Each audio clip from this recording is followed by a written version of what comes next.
Muito bem, pessoal, vamos para mais um podcast. Hoje nós vamos falar de Julian Huxley, aquele que é o irmão do famoso Aldous Huxley. Para quem não sabe, o Huxley escreveu o livro Admirável Mundo Novo, que eu já fiz uma síntese aqui no meu espaço no Spotify e também no YouTube. Ele foi um grande escritor, na literatura muito conhecido.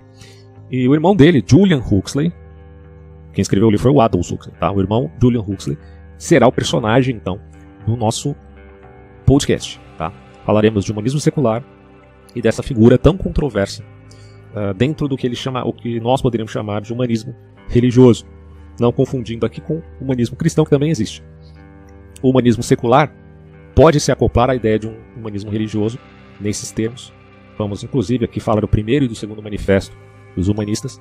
E é preciso compreender essas nuances, porque muitas pessoas acabam não considerando que só porque eles não sabem de uma coisa, acham que essa coisa não existe, né? E então, cabe a nós, né, apresentar essas realidades e mostrar que, bom, isso existe, isso influencia a sociedade, então é um tema contingente, muito importante de se conhecer. Escute com atenção, lembre que isso aqui é um podcast, então fique à vontade para fazer outras coisas aí. E no final, quando você tiver todo esse conteúdo, aí você vai poder tirar suas conclusões e ver se isso realmente é importante ou não. E eu julgo, nossa, muito importante. Então vamos lá, o humanismo ele enfatiza os valores e interesses dos seres humanos. Hoje a gente fala muito sobre pós-humanismo. E por favor, não confunda pós-humanismo com transhumanismo. Transhumanismo é uma coisa um pouquinho diferente. Por quê? Porque o transhumanismo é um passo a mais daquela diversidade progressista que já parte do pressuposto do aceleracionismo. E o que é o aceleracionismo? É uma mudança significativa na natureza humana, se admite a ideia de natureza humana. Porque também é um elemento de debate entre bioconservadores, aqueles que contestam o transhumanismo, e os próprios transhumanistas, que podem alegar não há natureza humana. Você, inclusive, tem manifestos já bem estipulados de transhumanismo. No entanto, quando nós falamos de pós-humanismo, é aquilo que vai além e que pode colocar em xeque até mesmo a dignidade humana. Então, até que ponto o humanismo ainda é relevante diante do pressuposto, digamos assim, da vinculação entre homem e máquina, entre homem e tecné, né, a técnica ou a tecnologia. Isso só a quarta revolução industrial, na sua maturação, poderá nos dizer. Quem sabe numa quinta revolução industrial nós já encontremos, segundo os prognósticos desses futuristas, essa aliança ou essa amálgama, podemos dizer assim, entre homem e máquina. Bom, então o humanismo está sendo superado de certo modo, mas podemos falar de humanismo cristão? Podemos. Podemos falar de humanismo teísta, que não seja necessariamente cristão, mas que tenha um vínculo com uma realidade que admita o sobrenaturalismo? Podemos. Podemos falar de um humanismo religioso, mas que no fundo tem valores puramente seculares e que não é teísta? Podemos. Então, neste caso, seria um humanismo secular? Sim, seria um humanismo secular. E é este humanismo secular que eu vou repassar aqui para vocês. Bom, o humanismo secular é a forma dominante do humanismo, propriamente dito. Como eu já disse, você tem formas de humanismo não secular. E a declaração do humanismo é que o homem é o padrão de todas as coisas, fazendo às vezes aqui de Protágoras, que dirá que o homem é a medida de todas as coisas. Em vez de focalizar os seres humanos, sua filosofia, a do humanismo, é baseada nos valores humanos. Então os humanistas seculares formam um grupo muito variado. Então ele vai citar aqui alguns nomes, para quem não sabe eu estou com esse artigo do Geisler, mas tem uma bibliografia interessante, tá? E depois eu vou deixar isso na descrição do podcast também. Ele vai citar aqui o Jean-Paul Sartre, no existencialismo, o Karl Marx e o Engels. Também no pragmatismo ele cita a figura de John Dewey. E até aqueles que defendem o egocentrismo, pelo menos nos termos aqui de Ayn Rand. Isso vocês já devem conhecer. Gosto de algumas coisas da Ayn Rand, mas, desculpa, essa defesa do egocentrismo eu acho muito boba, assim. E também o comportamentalismo da figura conhecidíssima de B.F. Skinner, já partindo do pressuposto determinista, um determinismo, digamos assim, atroz. Apesar de todos os humanistas acreditarem em alguma forma de evolução, seja a evolução biológica, a evolução química, a evolução cósmica, na verdade essas três principalmente, o que é uma aporia, vocês vão entender por quê. Julian Huxley chamava esse irmão de Aldous Huxley de uma posição de religião do humanismo evolutivo. Tem um autor chamado Lemont que chamaria isso de humanismo cultural. E apesar das diferenças, os humanistas não cristãos têm uma base de crenças comuns. Isso aqui é bem interessante. Apesar dessas diferenças ideológicas, um é pragmático, outro é existencialista, outro é marxista, outro é positivista, ou egocentrista. Bom, mas há um link entre eles que a gente precisa conceber aqui. E esse link forma aquilo que a gente chamaria de manifesto humanista, que representa uma coalizão de vários pontos de vista do humanismo secular. Bom, eu vou então falar aqui, resumidamente, do primeiro e do segundo manifesto humanista. Então, o primeiro foi em 1933. Um grupo de 34 humanistas americanos enunciaram os princípios fundamentais da sua filosofia, nesse primeiro manifesto. Entre os signatários, você encontrava ali nada mais nada menos do que John Dewey, o pai da educação pragmática americana.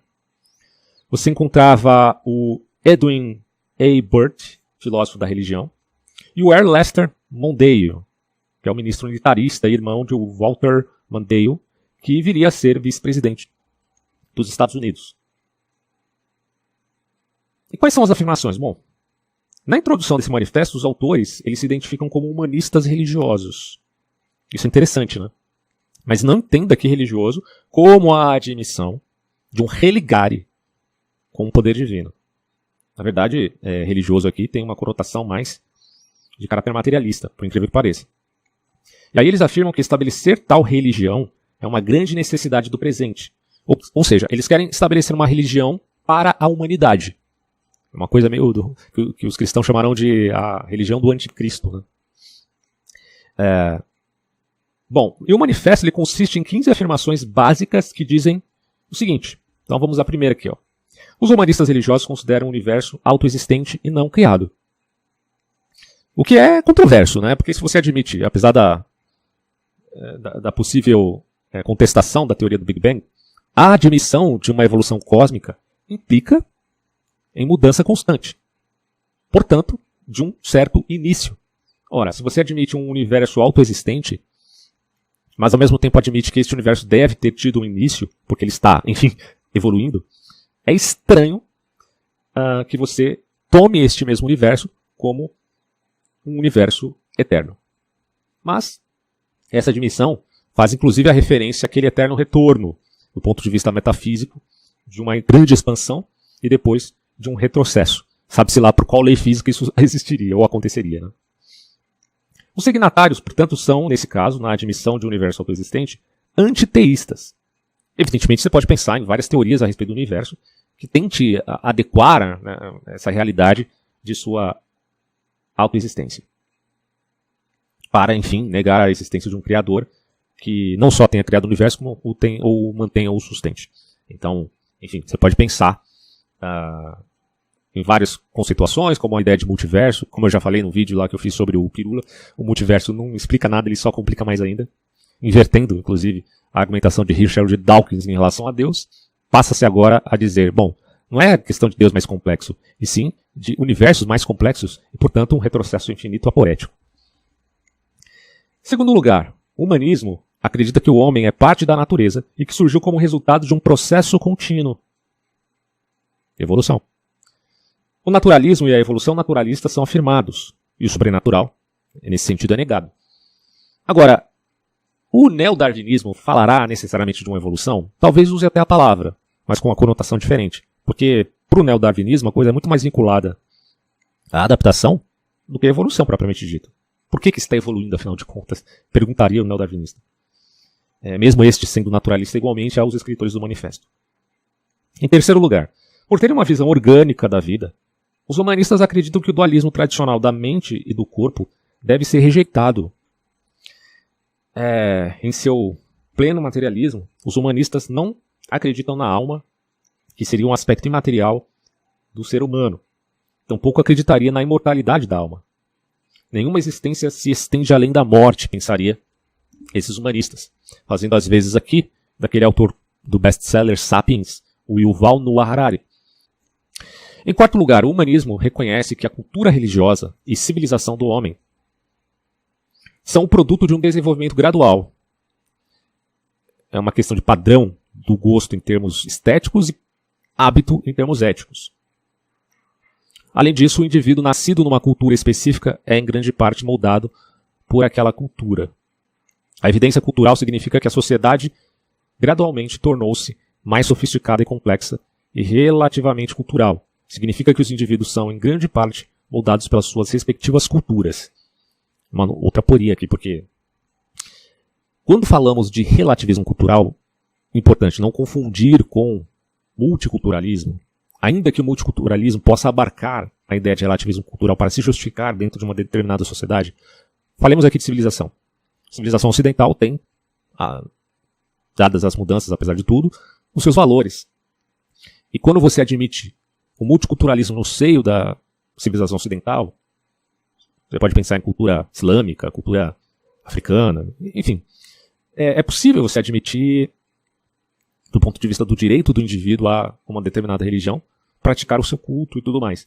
É claro que o multiculturalismo é um tema muito mais complexo do que eu estou colocando aqui, mas quando você fala de relativismo cultural, a coisa é muito mais grave. Você está dizendo que não há fundamento algum, não no sentido cultural, mas no sentido ético. Ora, se não há fundamento ético, e é um pleno e completo relativismo cultural, em via de se negar até o axioma ou princípio que denota a ideia ética na contingência, e aí, veja, eu não estou falando aqui de uma lei ou de um justnaturalismo, de uma regra universal para todos os homens, para todas as pessoas, eu estou falando de princípios abarcados atemporalmente. Isso acaba implicando que você fica refém, passivo, daquilo que nós chamamos, ou que os alemães chamavam de Zeitgeist, o espírito do tempo. Bom, será mesmo que nós somos sempre vítimas do Zeitgeist? Mas só o fato de entender que existe um espírito do tempo e que existe um elemento cultural que envolve nossas escolhas, ou seja, que o ambiente tem poder sobre o indivíduo, e de fato tem, isso não faz com que nós sejamos reduzidos ao próprio espírito do tempo. Então isso é muito importante compreender, porque várias pessoas caem nessa aporia, e a meu ver é o caso desses humanistas seculares aqui. Estão caindo na aporia do relativismo cultural, que eu já abordei aqui no Spotify com um vídeo da obra de James Rachel. James Rachel é um professor especializado em várias escolas éticas, e apesar de discordar dele em alguns pontos, claro, ele aborda bem a aporia do relativismo cultural. Então está deflagrado aí num podcast que fiz a esse respeito. E fora isso, a ideia de que nós somos sempre frutos da nossa cultura. Inequivocamente ou necessariamente. É um elemento necessitarista aí. Somos sempre frutos da nossa cultura. Mas na verdade, o homem tem a capacidade de pensar a contingência, porque nesta contingência existem dilemas éticos. E essa, paradoxalmente falando, é uma abertura que o homem tem, ou o ser humano tem, na verdade, de escolher entre o certo e o errado. Por quê? Porque ele admite isto de antemão. Se o relativismo cultural estiver certo, por que você fala relativo a questões de certo e errado? Né? Não faz sentido. Até já é uma contradição em si, porque para que o relativismo cultural esteja certo, você tem que admitir a ideia de certo e errado. Mas certo e errado não faz sentido nenhum na apreensão desse relativismo cultural apoético. Em quinto lugar, o humanismo ele afirma que a natureza do universo, ele é retratada ali pela ciência moderna, torna inevitável qualquer garantia sobrenatural ou cósmica de valores. Então, isso é chamado de guilhotina de Hume, a divisão entre ser e dever ser. Apesar que o Hume não foi tão drástico nesse sentido, né? Ele só tem uma passagem onde ele denota essa distinção entre aquilo que é e aquilo que deve ser, entre a norma e a coisa, ou o ser da coisa. Mas, numa mentalidade positivista, e em 1933 o positivismo estava muito forte no mundo, né? Ou pelo menos assim, uma apreensão cientificista, vamos colocar dessa forma. O positivismo ele só foi degringolando mesmo na segunda metade do século XX. E, bom, a admissão da distinção entre ser e dever ser implica que o universo não está nem aí para o ser humano, né? Em outros termos. E, a partir disso, a moralidade seria apenas uma coisa de apreensão cultural. Isso é um problema e, assim, Na verdade, a evolução biológica não explica com clareza o porquê que os homens têm, né, essa moralidade, ou essa natureza moral. O fato é que a natureza está aí e existe, né, acoplada à estrutura humana e abarcada também no seu significado último de caráter metafísico. Mas que é um problema para esses humanistas, porque eles estão já partindo do pressuposto que não, que o ser e dever ser estão totalmente separados. E se, na admissão da inexistência de Deus, nos termos assim, de que Deus não... ou que não haja Deus, né? Porque falar Deus não existe também não implica em que ele não é, né? Nesses termos metafísicos. Mas, de que Deus não está em lugar nenhum, justifica a separação de ser e dever ser. No entanto, Deus acaba, na admissão de sua existência, nesses termos, sendo uma ponte, ele mesmo, de ser e dever ser. E, portanto, sendo o fundamento daquilo que Dostoiévski diria. Bom, se não há Deus, não há uma ponte entre ser e dever ser, logo tudo é permitido. No sentido de toda atrocidade, de toda violência, de toda a deturpação da dignidade humana, inclusive. E aí fica a pergunta, né? Como falar de humanismo a essa altura do campeonato? Perguntaria ali o Ivan Karamazov. Não com essas palavras, né? De outra forma. Em sexto lugar, estamos convencidos de que o tempo já passou para o teísmo. Isso é eles falando, né? O tempo já passou para o teísmo, para o deísmo, para o modernismo, e vários tipos de pensamentos específicos. E por quê? O Zeitgeist é um outro espírito do tempo. E se o homem sempre é refém do Zeitgeist, bom, então, façamos a nova leitura. Mas essa nova leitura também já passou, porque lembremos aqui, esse primeiro manifesto é de 1933, tá? Então vai mudar algumas coisinhas aqui. Os escritores do primeiro manifesto eram ateus ou agnósticos. E é engraçado porque se dizer agnóstico não faz muito sentido aqui, nesse contexto, apesar de que agnóstico, num sentido amplo, é mais coerente do que um ateu, porque o ateu tem que ter certeza metafísica para negar a Deus. E de onde que ele tira essa certeza metafísica, ninguém sabe. O religioso, no sentido próprio do termo, né, que admite Deus, ele tem esse caráter de certeza na fé, na admissão da teologia revelacional, na firme certeza de fatos que não se veem, e não que isso seja uma conceituação irracional. Você pode até dizer não racional em determinado contexto, em determinada admissão pela fé. Por exemplo, a ressurreição de Cristo. Mas não é que isso seja irracional de forma alguma, porque você tem evidências que corroboram, inclusive, com a ressurreição. Poderia abordar isso outra hora, mas está aqui, inclusive, na obra do Geisler e de outros vários autores que tratam do tema. Então, você não fala nunca de termos de irracionalidade, porque não estamos falando de fideísmo aqui. Agora, o ateu, quando diz que Deus não existe, ele tem que se valer de uma apreensão injustificada, e, portanto, é uma fé invertida. Só que isso é muito aporético, porque não faz sentido na descritividade das razões do próprio ateu. Portanto, seria mais coerente para ele se dizer agnóstico, nesses termos. Bom, em sétimo lugar, a religião consiste nas ações, propósitos e experiências que são humanamente significativas. Tudo que no seu nível expressa a vida humana, inteligentemente satisfatória. Então a essência dessa afirmação é definir a religião em termos puramente humanistas. Uma herança em Feuerbach, aquele crítico do Hegel, que dizia que devemos admitir sim o amor ao próximo, como diz o cristianismo, não necessitando colocar Deus na jogada e se valendo daquela, não ele mesmo, mas doutrinas posteriores, se valendo dessa métrica usando aquele símbolo da cruz quebrada invertida, que seria um símbolo aí de alguns místicos da nova era ou a era de Aquário, e que nesse caso não tem necessário vínculo aqui com Feuerbach, evidentemente, mas que carregam a herança dessa ideia. A religião é tudo que é significativo, interessante ou satisfatório para os seres humanos. Então, os valores da religião no humanismo são considerados, não são perdidos. Só que dele se retira o fundamento. Entendamos isso. Oitavo lugar, o humanismo religioso considera a realização completa da personalidade humana como objetivo da vida do homem e busca seu desenvolvimento e cumprimento aqui e agora. Então a esperança do humanista é limitada a este mundo. O objetivo principal do homem é terrestre, não celestial. É materialismo. E, por incrível que pareça, quem fala isso é o G.H. Pember, que é um autor cristão do final do século XIX. E ele faz uma vinculação daquelas figuras que são filhos de Adão e Eva, né, o Caim e Abel. Caim, ele mata Abel, ele é um homicida, certo? Só que depois que ele recebe aquela marca de homicida, ele não é condenado efetivamente, mas ele recebe uma marca para ficar bem claro que o que ele fez é algo abominável, dentro do mandamento do não matarás, que embora só seja apregoado por Moisés, bem posteriormente, já estava presente, né, naquele espírito da lei natural, ou que está vinculada ali, claro, à lei eterna. Por quê? Porque tem um fundamento aí, né? Mas consideremos aqui um princípio, não uma regra engessada. Isso é importante. Para não cairmos no absolutismo, que pode ser tão ruim quanto o relativismo, só que de forma invertida. Caim, depois que mata Abel, ele acaba... Claro, o tempo passa, eles viviam muitos anos, segundo a história lá do Gênesis, e Caim acaba encontrando uma esposa que provavelmente eram filhas e filhas e filhas de Adão, né? Centenas de anos vão passando, 100, 200, 300 anos, obviamente ele vai encontrar pessoas, vai encontrar uma esposa que são também, pelo menos inicialmente ali, irmãs dele.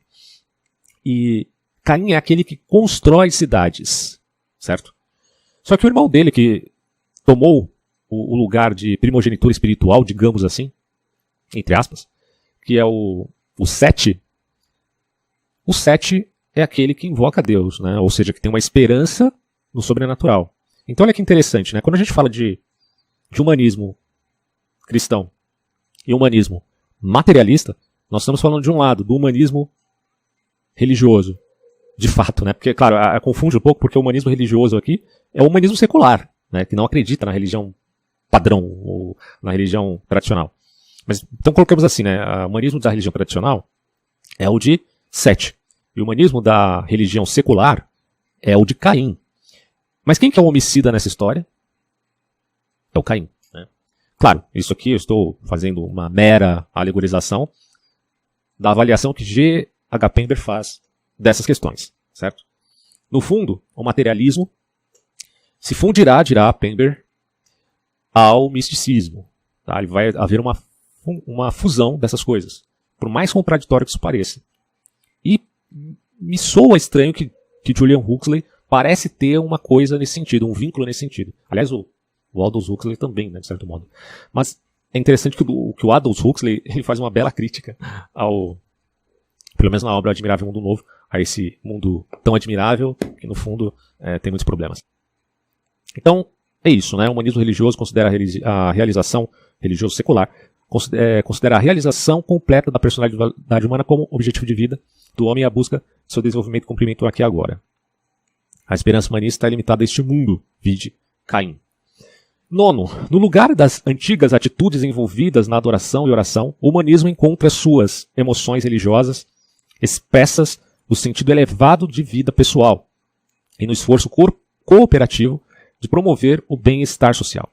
A emoção religiosa está focalizada nas esferas natural, pessoal, social, não nos âmbitos espirituais e sobrenaturais. Então, isso aqui acaba trazendo com muita força, que é que Verlin chamará de imanentização do escatom, ou seja, uma religião política, porque se abandonou, consideremos aqui, esses valores que têm uma ambição, entre aspas, espiritual, para se alocar apenas à esfera natural, pessoal, social. Claro que isso é um reducionismo atroz, o que acontece também na teologia da libertação, que na sua ênfase máxima ao aspecto social, acaba perdendo um pouco, né, ou muito, desse elemento tanto da ritualística cristã, quanto também da realidade espiritual que abarca a própria religião cristã. E aí a teologia da libertação abre espaço para inúmeras outras teologias que já distorcem completamente os valores, mas, digamos, as colunas, né, da própria fé cristã. Aí você entra com teologia feminista, com teologia negra, com um monte de coisas que tem uma ênfase mais no aspecto social minoritário de uma determinada minoria que quer fazer frente até mesmo àquelas admissões doutrinárias tradicionais. Bom, em 10º lugar, conclui-se que não haverá emoções e atitudes exclusivamente religiosas do tipo até aqui associado à crença no sobrenatural. Isso aqui ainda é um manifesto, tá? É o primeiro. Este ponto consubstancia as implicações naturalistas das afirmações anteriores. A experiência religiosa deve ser explicada em termos puramente materialistas. Então, quando você fala de fé, você, calma, eu explico isso pela neurociência. Quando você fala de experiências sobrenaturais, calma, isso tem explicação aqui e acolá. Falemos das famosas casas mal assombradas americanas. Essa ciência quer explicar esses fenômenos de algum modo. E eles podem falar de influência de forças eletromagnéticas. Enfim, podem ser geradas muitas explicações para tentar conceber a ideia de um fenômeno puramente materialista. O que me parece um absurdo, dado alguns fenômenos que são inequivocamente inexplicáveis, certo? Cito aqui alguns fenômenos de exorcismo que, sinceramente, não tem como você explicar com apreensões puramente materialistas. Ainda mais quando você fala de testemunhos oculares que viram levitação. Né? Mas ilusionistas fazem levitação, é evidente. Mas eu estou falando aqui de um contexto, um caso, um momento específico, e não de truques de ilusionistas. Né? Para quem entendeu, fique claro aí. Não estou falando da pegadinha do Silvio Santos, lá onde ele faz uma menina levitar, né, usando maquinaria, pelo amor de Deus. Bom, em 11º lugar, o homem aprenderá a enfrentar as crises da vida com base em seu conhecimento da naturalidade e da probabilidade delas. Então há uma ênfase aqui nesses termos. É importante salientar que a admissão de determinados fenômenos que são, consideremos aqui, inexplicáveis, eu cito aqui algumas EQMs, né? Experiências de quase morte, onde a pessoa literalmente vê o seu corpo enquanto está completamente inconsciente nele, pelo menos deveria estar inconsciente, mas ela está consciente numa outra esfera, digamos assim. E ela relata isso aos parentes posteriormente. Isso realmente se choca completamente com o materialismo, não tem outra coisa para dizer. Essa admissão de fenômenos que não são naturais não implica a negação de fenômenos que são de fato naturais. Isso tem que ficar claro. Tem gente que acha que deve negar tudo que se refere a explicações naturalistas, pelo amor de Deus. A gente sabe por que chove. É um fenômeno natural. O raio, o relâmpago, o trovão, fenômeno natural. A doença, fenômeno natural. Tem muitas coisas que se explicam de forma natural. É evidente. Não é esse o ponto aqui. De negar completamente as explicações naturais a favor de visões puramente místicas. De forma alguma. Estou dizendo que alguns fenômenos correlatos não se explicam. E aí é necessário fazer uma apuração para saber se eles realmente se explicam ou não de modo naturalista. Tá? Mas, claro, sem tomar o naturalismo aqui como uma ideologia que também acabou sendo, ou virando. 12º lugar. Acreditando que a religião deve agir cada vez mais para produzir alegria e vida, os humanistas religiosos procuram promover o lado criativo do homem e encorajar realizações que acrescentem satisfação com a vida. Essa ênfase dos valores humanistas de criatividade e realização demonstra a influência de John Dewey.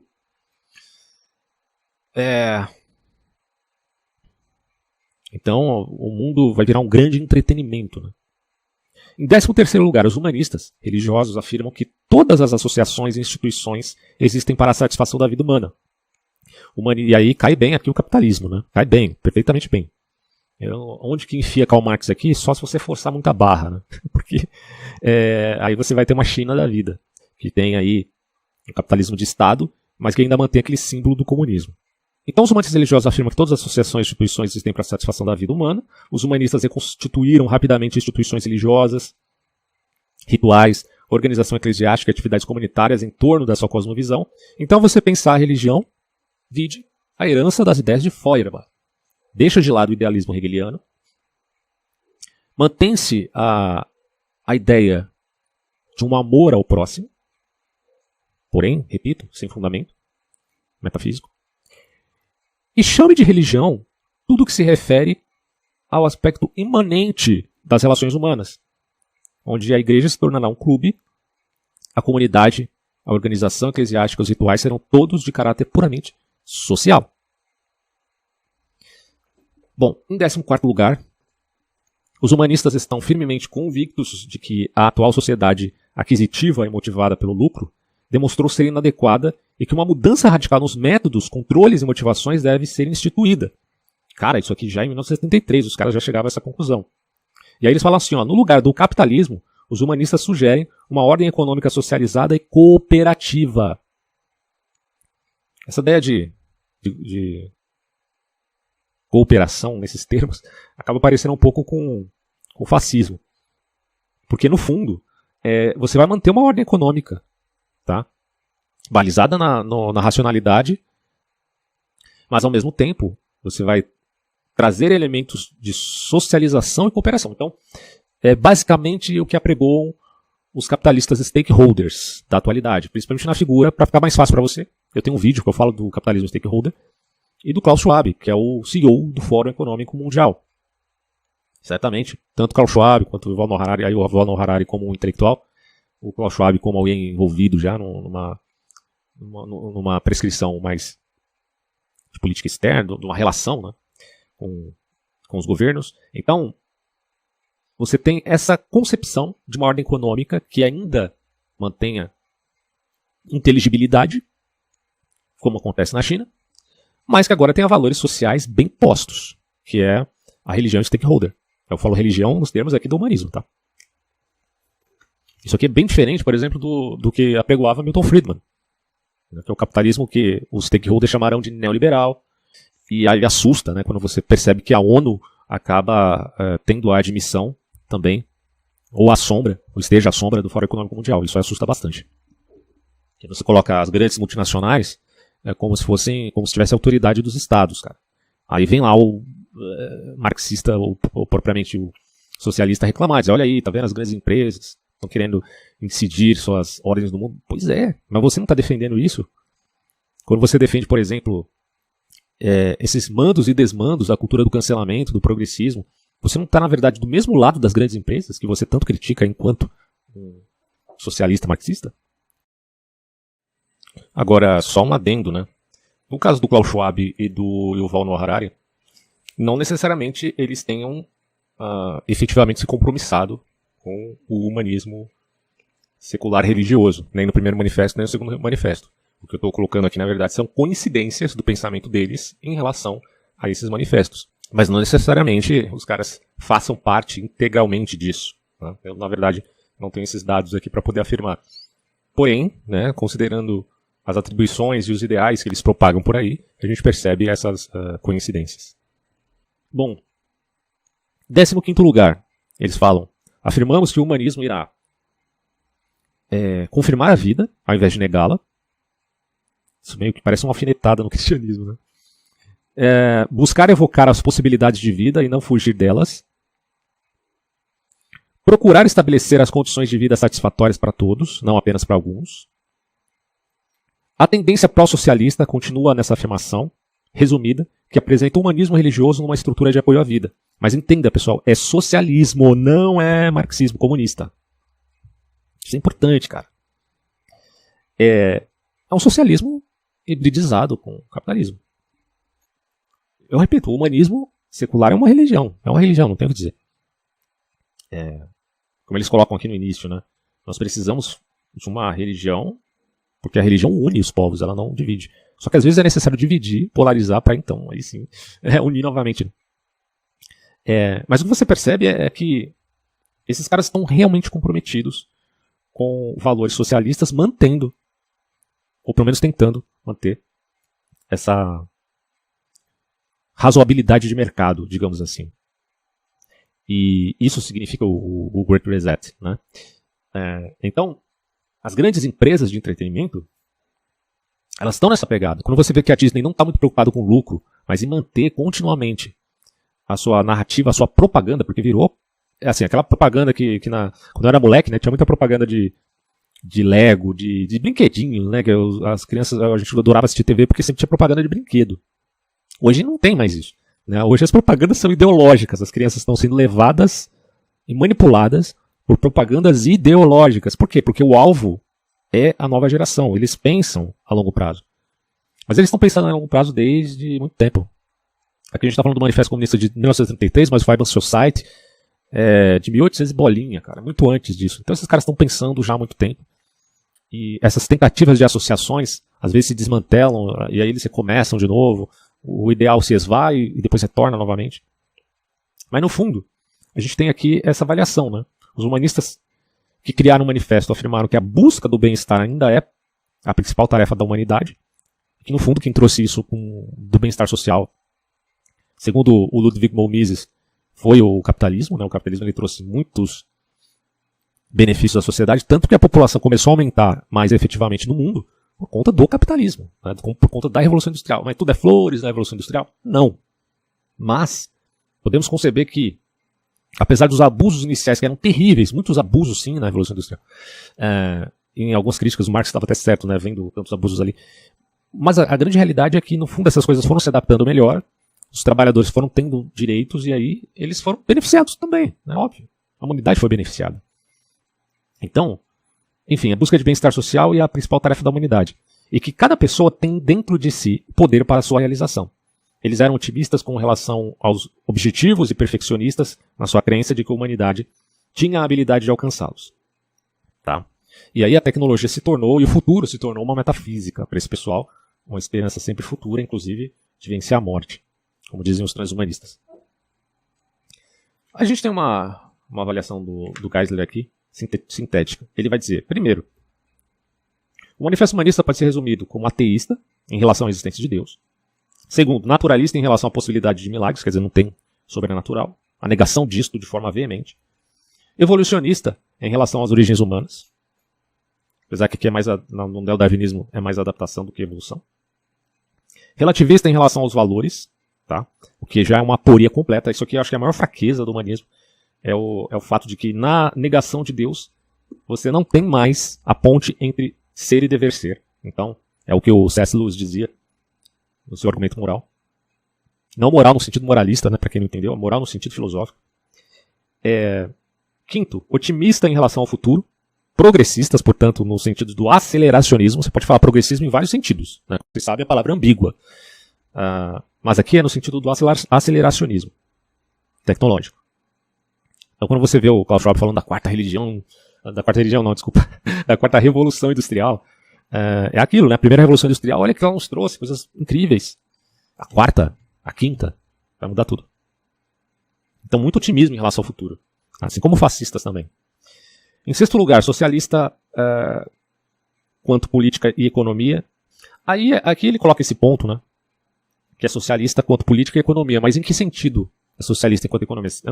Porque assim, os caras do primeiro manifesto, ele está citando aqui, por exemplo, John Dewey e vários outros. Então eu não sei se esses caras tinham um compromisso aqui com o marxismo, não.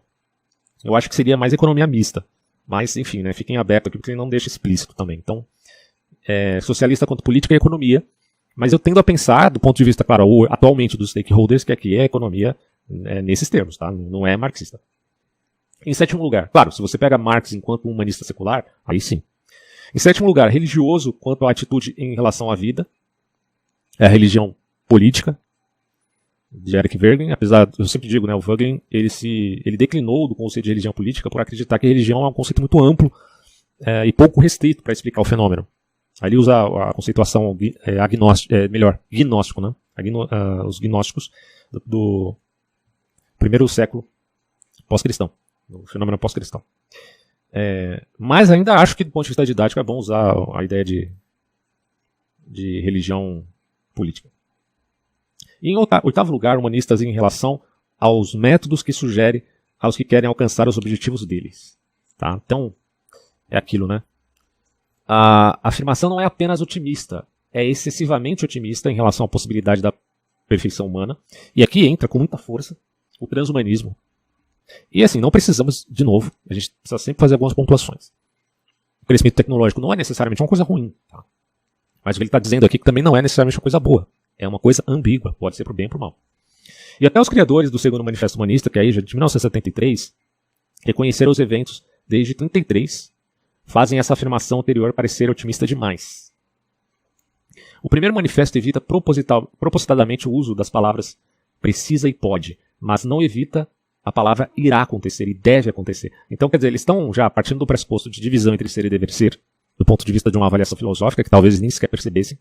E mesmo assim, eles estão falando no sentido de ser da norma, dever ser. Isso é bem aporético.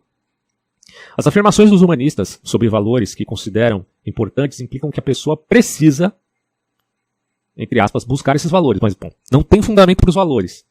Mas agora essas pessoas precisam buscar os valores desses caras que fizeram o manifesto.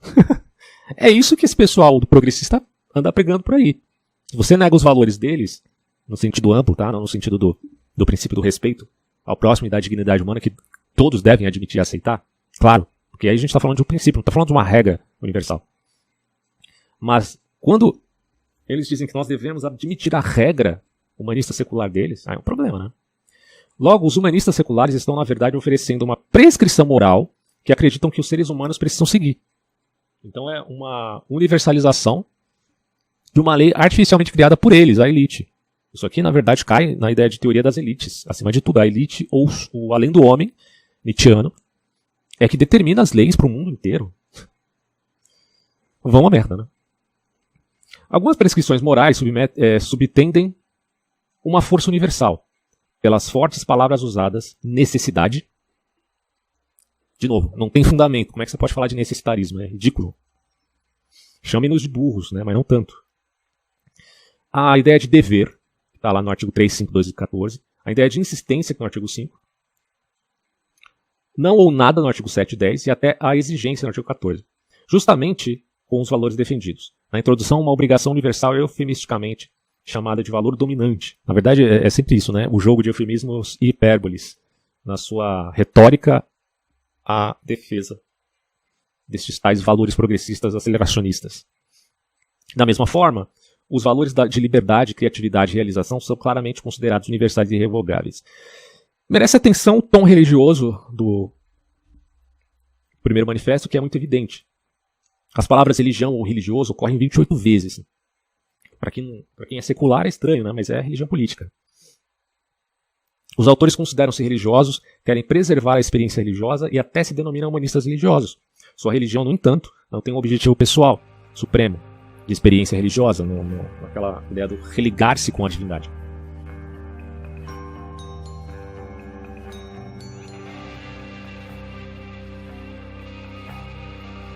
Mas aí a gente chega em 1973, com o segundo manifesto, agora sim, com uma visão mais bem especificada, né? Você tem várias figuras muito famosas aqui, como o Anthony Flew, que eu incluí um livro aqui do Anthony Flew. Mas você tem também o Skinner. Então, 40 anos depois da criação do primeiro manifesto, os defensores do humanismo secular de vários países acharam que era necessária uma atualização. Isaac Asimov, Joseph Fletcher, Anthony Flew, Skinner e tantos outros. No prefácio, os autores negam que estejam estabelecendo um credo comprometedor, mas dizem que hoje é a nossa convicção. Reconhecem continuidade dos humanistas anteriores ao afirmar que Deus, orações, salvação e providência são parte da fé não comprovada e desatualizada, apesar que o Anthony Flew declinou disso. Para quem não sabe, o Anthony Flew, que era ateu, acabou admitindo a existência de Deus e partindo de um pressuposto, inclusive, que critica o multiverso e admite um deísmo com D de dado. É muito interessante o livro dele, um dos últimos livros dele antes de morrer.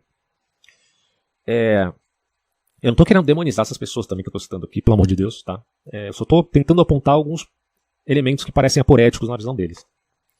As afirmações. As dezenas de afirmações básicas, as 17 afirmações básicas do segundo manifesto aparecem sob títulos de religião, no artigo 1 e 2, ética, no 3 e 4, o indivíduo, no 5 e 6, sociedade democrática, no 7 e 11, aí a democracia passou a ser um valor universal, e comunidade global, 12 e 17, que tem a ver com aquela crítica da direita. Eu ia falar extrema-direita já por causa da mídia, que sempre fica batendo nessa tecla de uma forma quase cientificadora, né? Não é só a extrema-direita que fala de globalismo, não, tá? Mas, enfim, né, a ideia de um comunismo global, nos termos desses valores democráticos universais, não sendo, portanto, comunismo, nem ditadura do proletariado, mas ainda mantendo-se uma certa elite que está se sobrepondo aos pequenos e aos grandes, como diz lá o Apocalipse. Primeiro, olha só. No melhor sentido, a religião pode inspirar dedicação aos ideais éticos mais elevados. Esses caras lembram lá dos mártires cristãos, dos muçulmanos que dão a vida, apesar que os muçulmanos estão lá com a promessa das virgens, né? Os caras meio que, né, param pra pensar, não, tá uma merda esse mundo, né? Por que não? Bom, enfim. Então eles estão considerando isso, quer dizer, Poxa, a religião, ela inspira muita dedicação, ideais éticos muito elevados. Olha para Mahatma Gandhi, olha para Jesus Cristo, olha para Martin Luther King, né? Então, o cultivo da devoção moral e da imaginação criativa é a expressão de experiência e aspiração espiritual genuína. Será que não seria interessante, então, transformar os movimentos sociais em religião? Basicamente é o que os caras estão tentando fazer. Só que, bom, se eu transformo isso em religião, eu preciso ter um diabo para minha religião. E quem vai ser o diabo da minha religião? Vocês já sabem quem era. O bode expiatório da extrema-direita, encabeçado por Adolf Hitler. Evidentemente que Hitler é um inimigo da humanidade, ele não é só o inimigo da comunidade global. Ele é um inimigo da humanidade, ele é um inimigo da direita, é um inimigo da esquerda, é um inimigo de todo mundo. O problema é que ele foi escolhido como um bode expiatório porque o nazismo ele foi vencido. Ora, se o nazismo tivesse continuado assim como continuou a China comunista, os nazistas achariam recursos para encobrir todos os seus crimes, como o próprio a China comunista, o PCC, fez para encobrir os crimes de Mao Tse-tung, e apesar de tentar encobrir, não conseguiu, porque a gente sabe hoje que ele cometeu crimes, né? Tem documentos históricos valiosíssimos, inclusive meu vídeo último tratou disso. Então, mas o PCC ainda está no poder, não é um cachorro morto. O nazismo o nazismo existe ainda, enquanto grupos isolados, os malucos imbecil, né, defendendo o seu racismo atroz. No entanto, organizacionalmente, enquanto partido, faleceu, né? O comunismo não. O stalinismo, morreu em que sentido? Morreu de cansaço, mas ficou anos a fio no poder, e o Putin ainda vê a figura de Stalin como um grande estadista, certo? Todos nós sabemos disso, que o Putin admira, apesar de não ter bons olhos assim para com o Lenin, em relação a Stalin, ele tem uma grande admiração. Inclusive, existem bustos de Stalin na Rússia ainda por conta da política do Putin, né? Então, isso precisa ficar entendido. E aí ele continua dizendo: os autores rapidamente acrescentaram que as religiões tradicionais dogmáticas e autoritárias prestam um desserviço à espécie humana. A ideia de Karl Popper também tem a ver com isso, né?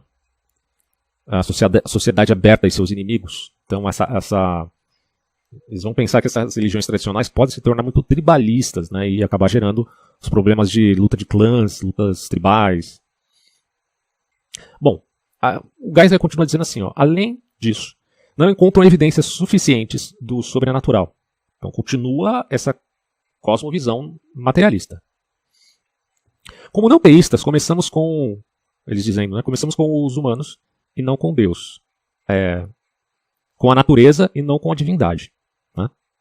Não conseguiram descobrir nenhuma providência divina, segundo o que eles falam.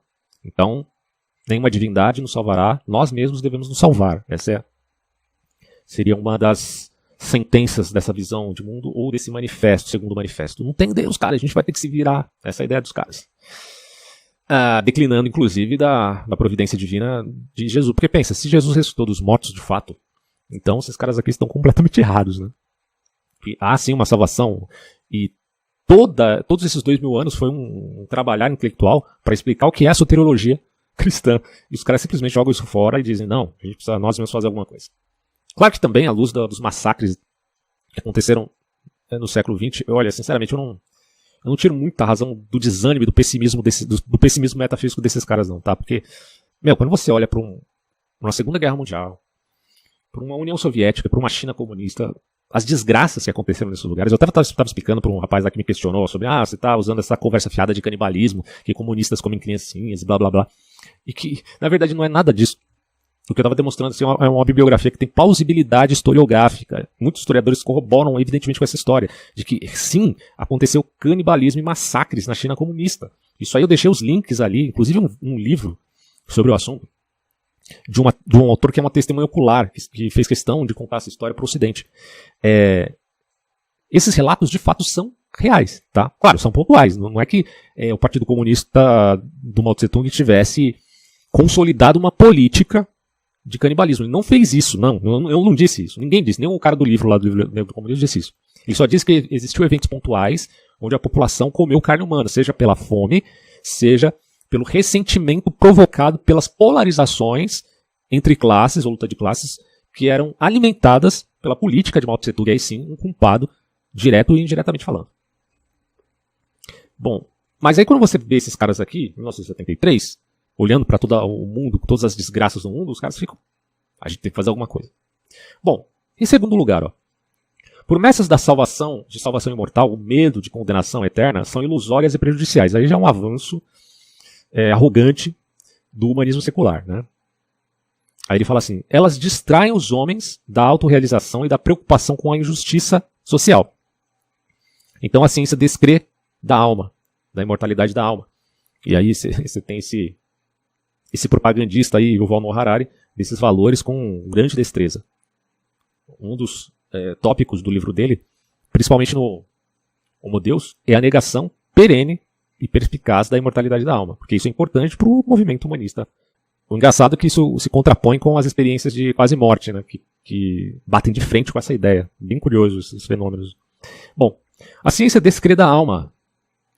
Pelo contrário, a ciência afirma que a espécie humana é resultado de forças evolutivas naturais, então o homem seria um animal, não tão diferente assim da pulga, segundo esse raciocínio. Os humanos devem preocupar-se com o bem-estar nesta vida e não na próxima. Portanto, fortalece aí a religião da imanência do escatom, os movimentos sociais. E hoje em dia isso está muito em pauta. Como a pregação do manifesto humanista é de que não há alma, logo, as palavras do apóstolo Paulo.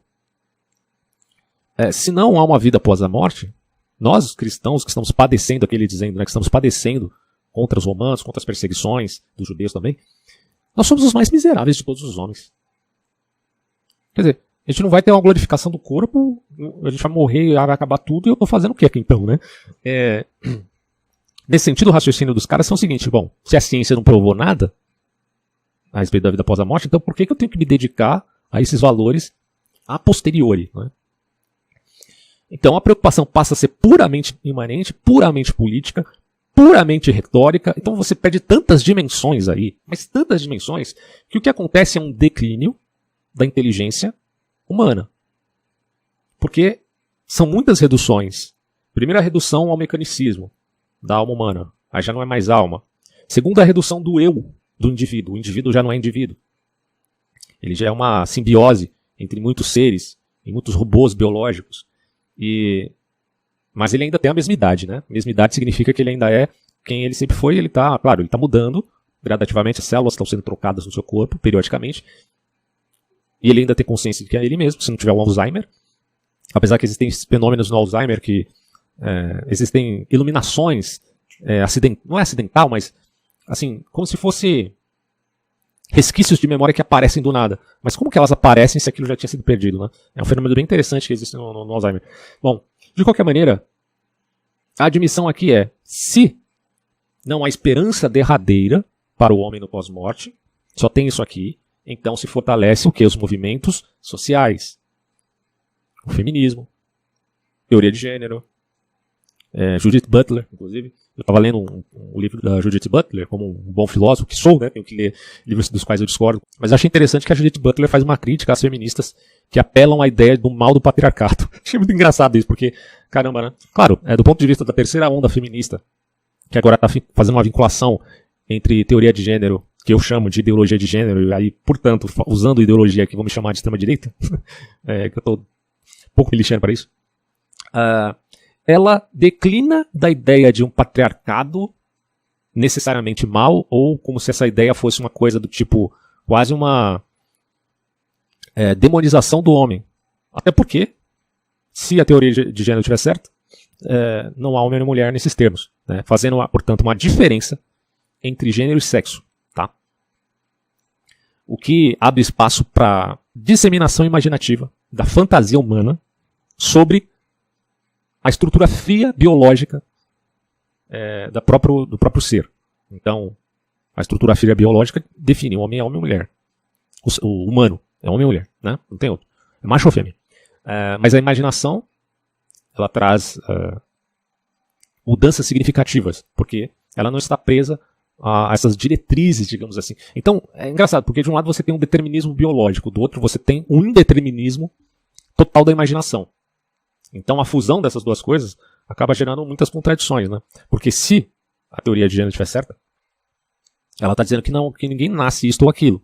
Ora, mas a defesa da comunidade homossexual sempre foi a de que existe um elemento inato nessas figuras que nascem com desejos desse porte. Tá? Ora, se há um desejo inato no indivíduo, então como se explica que os indivíduos não nascem nem isto nem aquilo? Ou se nasce com um elemento inato ou não se nasce com um elemento inato. Então, a teoria de gênero acaba sendo contraditória à defesa do inatismo homossexual. Né? Há quem queira fazer essa vinculação de alguma maneira, mas eu acho que não faz com sucesso. Portanto, se perde, quando você desmantela a dimensão metafísica, se perde muito da inteligência humana. E aí você fica aí à mercê de contradições sem ficar corado, né? Sem ficar envergonhado. Porque pouco importa se há contradições, já que não tem um sentido teleológico da vida. Aí o Geisler continua aqui, ó, terceiro. Afirmamos que valores morais são derivados da experiência humana. A ética é autônoma e situacional. Então ele está falando de uma ética situacional. E não depende de sanção teológica ou ideológica. O humanismo baseia seu sistema de valores na experiência humana, aqui e agora. Os valores não têm base ou objetivo supra-humano, que é a moralidade. Então, me parece assim muito... Porque quando você fala que a ética é autônoma e situacional, ora, se ela é situacional, ela tem que ser amparada em algum princípio que valore o atuar ético naquela determinada contingência. Eu não nego a situação, eu não nego o elemento contingencial em determinada circunstância. Mas eu nego que ele não tenha que ter amparo teleológico. Né? Tem que ter algum amparo ali para se validar uma atitude e dizer que essa atitude é certa ou errada dentro da esfera de um acontecimento. Claro, uma atitude pode ser melhor ou pior, pode ser boa, pode ser ótima, pode ser excelente, pode ser ruim, pode ser muito ruim, pode ser péssima. Podemos pensar nessa graduação, mas não podemos tirar a esfera do certo e errado em determinada ação. E para isto, há necessidade de você ter um fundamento que se aloque a princípios que são atemporais. Quando você fala de princípios, está falando justamente disso, que não depende da temporalidade ou do espírito do tempo apenas. Bom, em quarto lugar, a razão e a inteligência são os instrumentos mais eficazes que a humanidade possui.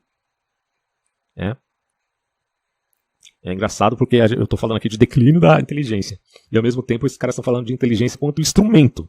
Bom, então em quinto, a preciosidade e dignidade da pessoa como indivíduo é valor central do humanismo.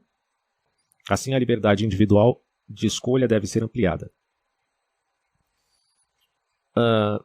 Em sexto lugar, na área da sexualidade, cremos que atitudes intolerantes, geralmente cultivadas pelas religiões ortodoxas e culturas puritanas, reprimem indevidamente a conduta do indivíduo. Nesse caso aqui, do aspecto sexual. Né? Os autores afirmam os direitos de controle de natalidade. É praxe desse pessoal, tá, da comunidade global, de acreditarem que o controle de natalidade é fundamental para a espécie humana.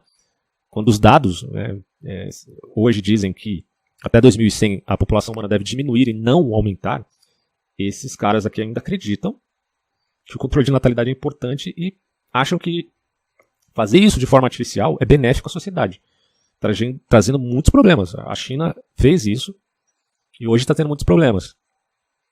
A política de filho único na China, não sei se era 1 ou 2 filhos, não lembro bem, mas traz problemas hoje porque na China falta mulheres, né? Então, a situação ali é bem problemática. E por quê? Porque é uma implantação artificial. Né? Quando você traz isso à tona, essa tentativa de engenharia do mundo, você acaba não considerando os efeitos colaterais disso, porque você não tem como considerar esses efeitos colaterais. Quem explica bem é o autor do livro Antifrágil, Caleb, que fala que em sistemas complexos, meu amigo, você não pode simplesmente sair aí artificialmente fazendo o que você quiser, não. Você pode gerar efeitos colaterais terríveis para aquele sistema, no caso da sociedade. Então, isso aqui, esse pessoal do humanismo secular não entende, eles não sabem o que é um sistema complexo. E aí vai mexer com o controle de natalidade, vai mexer com a cultura, vai mexer com o brio dos jovens para modificar os seus sentimentos em relação ao futuro, para conquistar novas gerações. Então eles são a favor não só do controle de natalidade, como do aborto, do divórcio em todos os sentidos, e qualquer forma de comportamento sexual entre adultos de comum acordo. Tá? Eu particularmente eu não tenho esse tipo de índole puritana, que tem muitos caras aí da religião, que vem que qualquer tipo de sociedade nesses termos é um absurdo. A sociedade não é o reino de Cristo ainda, né? Então, acredito que as pessoas têm sim o direito de se relacionar da maneira que quiserem, uma vez que sejam adultas. O problema é que esses caras estão tocando, na verdade, na vida de infanto-juvenis. Aí é um problema. Bom, ele fala assim, ó, se não aí é o manifesto. Se não prejudicarem outras pessoas nem obrigá-las a fazer o mesmo, os indivíduos devem ter permissão para expressar suas inclinações e seguir seus estilos de vida como desejam. Tá? Isso aqui, a ONU caiu de cabeça nisso aqui. Total. Agora, de novo, eu repito, do ponto de vista da sociedade humana, nós não podemos condenar ninguém por praticar B ou C. Eu posso não concordar, e o direito de não concordar é que esses caras também acabam tentando inibir. Não acho certo isso. Porque você tem que conceber uma sociedade sempre pluralista. Ora, se a sociedade é pluralista, uns vão concordar com determinadas práticas pessoais e outras não vão concordar. Agora, não significa que o que não concorda vai matar o que concorda, e vice-versa. Tá? Em sétimo lugar, para realçar a liberdade e dignidade, o indivíduo deve experimentar grande variedade de liberdades civis e todas as sociedades. Isso inclui liberdade de expressão e de imprensa, democracia política, oposição a políticas do governo, processos judiciais. Olha só que interessante isso. Vou ler de novo.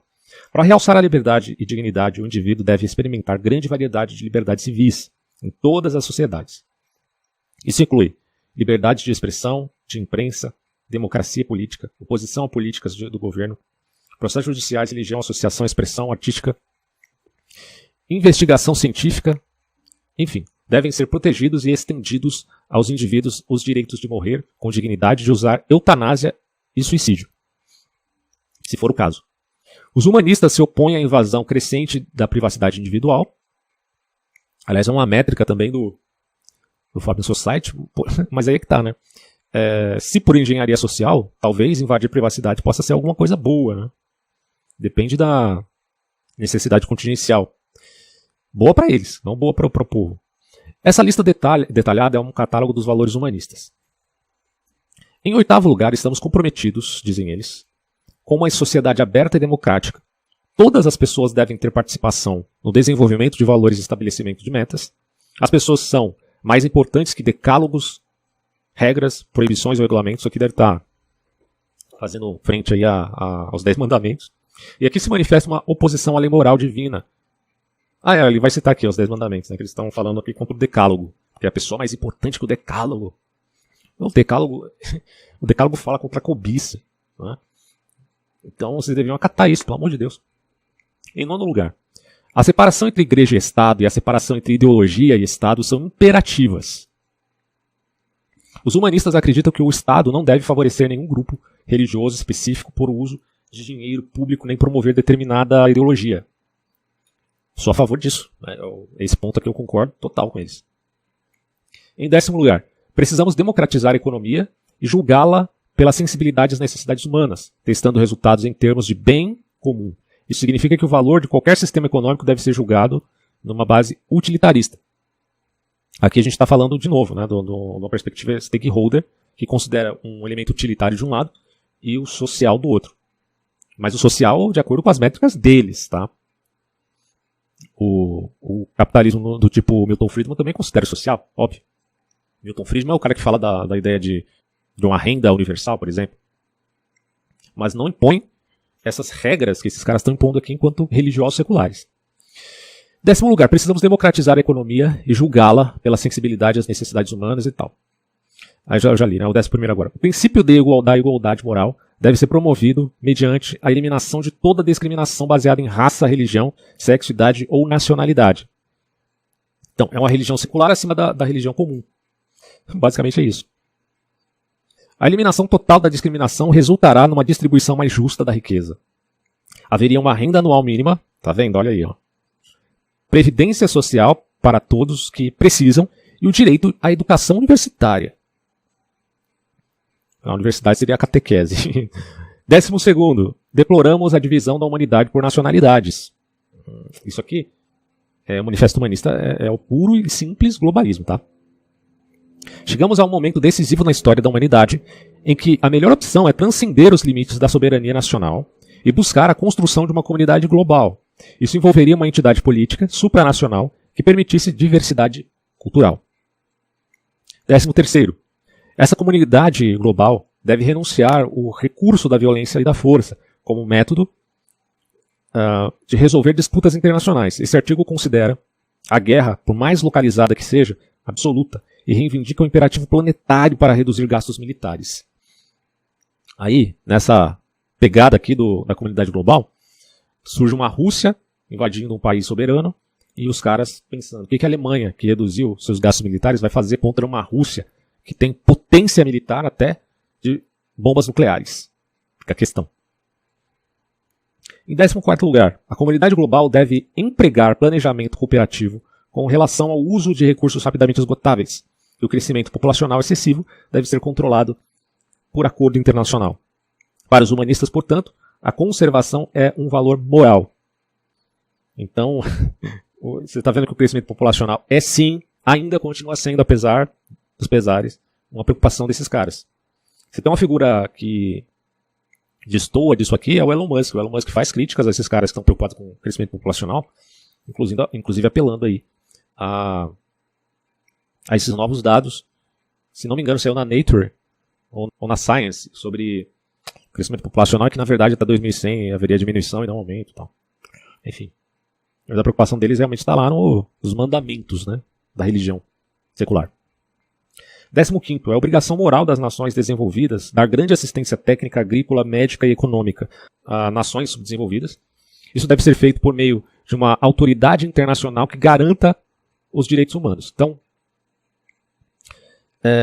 acho que é interessante, tá? Essa parte aqui é interessante.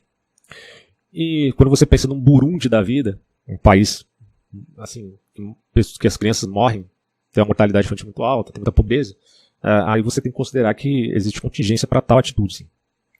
Em 16º, a tecnologia é uma chave vital para o progresso e desenvolvimento humano. Este artigo fala contra a condenação indiscriminada da tecnologia e seu uso para controlar, manipular ou modificar seres humanos sem consentimento da humanidade. Bom, aí vocês têm que se preocupar com a China, então. Né? 17º, devemos expandir a comunicação e o transporte entre fronteiras. As restrições de viagem devem cessar. Este artigo termina com uma advertência. Devemos aprender a viver abertamente juntos ou pereceremos juntos. Isso aqui é a sociedade aberta do Karl Popper. A conclusão fala contra terror e ódio. Afirma os valores da razão e compaixão, assim como tolerância, entendimento e negociação pacífica. Exige o mais alto compromisso de que somos capazes, que transcende igreja, estado, partido, classe ou raça. Fica claro que os humanistas estão exigindo um compromisso supremo com valores morais transcendentes, ou seja, um compromisso religioso. Porém, os valores deles não têm fundamento nenhum. Por quê? Não tem Deus, segundo o que eles mesmos dizem. Eu estou falando do ponto de vista filosófico, não estou dizendo que eu negaria valores que estão vinculados à dignidade humana. Muito pelo contrário. Mas eu tenho fundamento para dizer, do ponto de vista metafísico. Bom, avaliações do segundo manifesto aqui do autor. Ele é muito mais forte que o outro, mais detalhado e menos otimista, tá? Então ele é mais pé no chão, considera novas realidades, óbvio, que já se passaram 40 anos. É menos cuidadoso, porém, no uso de termos morais, tais como deve e na exigência de um compromisso supremo. É realmente uma convocação forte, urgente, moral e religiosa. Eles são religiosos. Como seu predecessor, também é ateísta, naturalista, evolucionista, socialista, relativista e ainda otimista quanto à possibilidade de a humanidade salvar a si própria. Tem que acreditar se eles querem supostamente salvar. Por que eles não deixam, né, as pessoas serem... Bom, enfim, né, isso aí é uma coisa mais complexa, mas... é o que eu digo, em sistemas complexos você não pode querer ser o engenheiro e fazer aí cirurgias com marteladas, como esses caras querem fazer. A ênfase na característica internacional é bem mais forte, inclusive. O que eles chamam, portanto, de comunidade global.